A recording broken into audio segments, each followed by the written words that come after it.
আসসালামু আলাইকুম। কৃষি সেবা চ্যানেলের পক্ষ থেকে আপনাদেরকে অভিনন্দন ও শুভেচ্ছা। আজকের বিষয় যে পাতাকপির পরিচর্যা।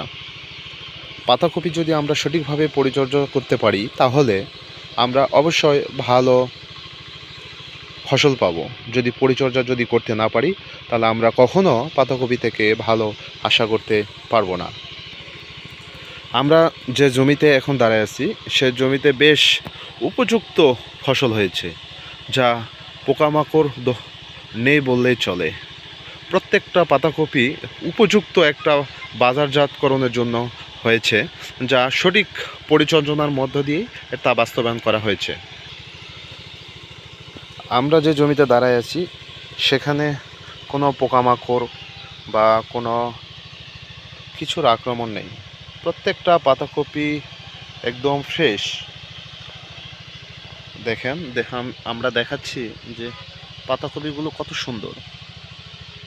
প্রত্যেকটা পাতাকপি একই রকম, যা খুব বাজারজাতকরণের জন্য উপযুক্ত। পাতাকপি জমিতে যদি পানি শুকিয়ে যায় তাহলে 10 থেকে 12 দিন পর পর আমরা সেচ দিব। যদি পোকামাকড় আক্রমণ করে সেক্ষেত্রে আমরা সার ও কীটনাশক ঔষধ ব্যবহার করব।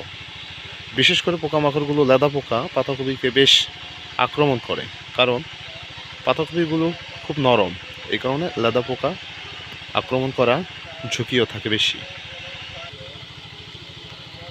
পাতাকপি আমাদের শীতকালীন ফসল হিসাবে এটা 1 থেকে 120 দিনের ফসল।